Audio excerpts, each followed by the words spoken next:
मला माझी खात्री आहे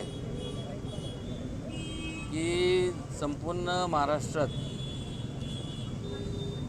जवळपास मला वाटतं 6 जागांची निवडणूक आहे विधान परिषदेची। 6च्या 6 जागा ह्या भाजप भारतीय जनता पक्ष हा जिंकणार।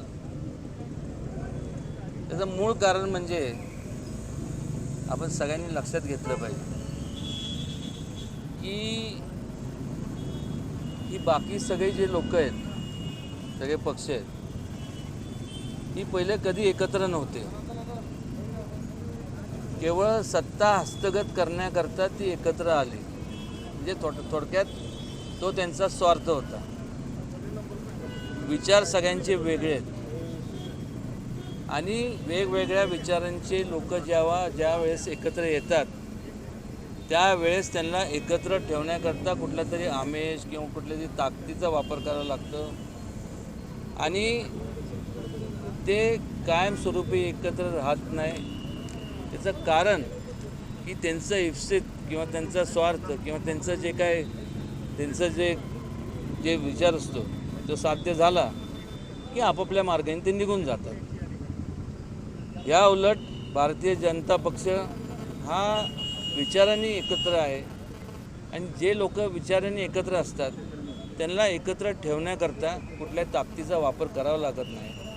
त्यांचं ध्येय, त्यांचं उद्दिष्ट हे निश्चित असतं आणि ते एकत्र कायमस्वरूपी राहतात। आत्तासुद्धा जिथं ज्या बऱ्याच ठिकाणी बरेच मतदारसंघात जिथं मी गेलो तिथं चर्चा हीच होती की आपण ह्यांना मदत करायची का। काही ही जरी 6 मतदारसंघात विधान परिषदेच्या 6 मतदारसंघाची तरी निवडणूक जरी असली तर प्रत्येकाला भीती आहे। कारण की आता या थोड्या कालावधीत आता सगळ्या स्थानिक स्वराज्य संस्थांच्या निवडणुका जाहीर म्हणजे लागतील। तुमची नगरपालिका घ्या, महापालिका घ्या, तुमचं ZP, पंचायत समिती आणि यांच्यापैकी सगळे जे लोक आहेत सगळ्यात मेन म्हणजे हे आमदारकीला एकमेकाच्या विरोधात उभे राहणार आहेत आणि कोणालाही वाटत नाही की ह्याला मदत करावी आणि त्यांनी आपल्याला मदत केली पाहिजे। कारण की त्याचा परिणाम त्यांच्या आमदारकीच्या वेळेस होणार आहे आणि त्यामुळं त्यांच्यात एकमत नाही आहे।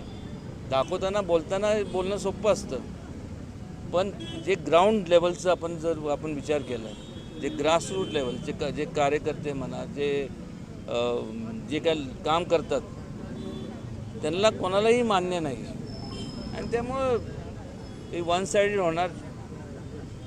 त्यांनी कोणी कशाचाही जरी वापर केला पण लोक त्या आमिषाला किंवा दबावाला भीक घालणार नाही।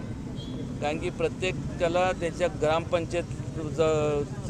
त्या अस्तित्वाचा प्रश्न असतो, पंचायत समितीचा अस्तित्वाचा प्रश्न असतो, नगरपालिका, जिल्हा परिषद, महापालिका आणि त्यामुळे निश्चित आहे। म्हणजे साधारण मला विचारण्यापेक्षा तर मी कोणाला जरी विचारलं, एक साध्या माणसाला जरी विचारलं जो राजकारणात त्याचं काही फारशी माहिती नाही तो सुद्धा त्याचं सुद्धा हे मत आहे की वाटेल त्या परिस्थितीत ह्या सगळ्या ठिकाणी भाजप येणार आणि भविष्य काळात मगाशी सांगितल्याप्रमाणे विस्कळीतपणा एवढा आला आहे तर ठिकठिकाणी हे सांगतात की आम्ही एक वर्षाची आम्ही हे केलं, काय केलं तर मला तर काय दिसत नाही। म्हणजे खऱ्या अर्थाने म्हणजे उगीच आपली टीका करत नाही, किंबहुना त्यांनी ह्या सर्वांनी एकाच व्यासपीठावरती यावं आणि याच्यावरती तुम्ही म्हणजे मीडिया जो लोकशाहीचा 4था स्तंभ आहे, तुम्ही सगळ्यांना आग्रह केला पाहिजे। शेवटी कसं आहे, आपण सगळे मतदार आहोत, बरोबर।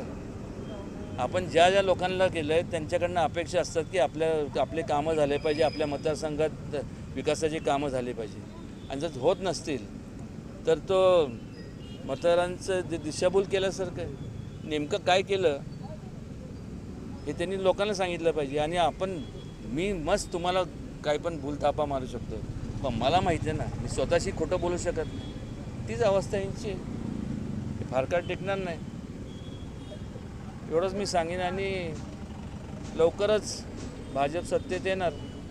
कोण म्हणतं कसं येणार काय येणार कसं काय, कारण की एक वाच्यता नसल्यामुळे हे येणार. किती दिवस टिकणार असं आहे. धन्यवाद. हे बघा, एक लक्षात घ्या, एक लक्षात घ्या, निवडणूक कशाची येतात विधानसभेची. EVMच्या बाबतीत सगळे कोर्टात गेले होते. हेच लोक कोर्टात गेले होते ना, गेले होते की नाही. कोर्टाने जे निकाल दिला तो त्यांनी सगळ्यांनी मान्य केला. तर तो प्रश्न आता पुन्हा मला कशाला विचारायचं काय कारणच नाही ना. नगरपालिकेची निवडणूक राष्ट्रवादी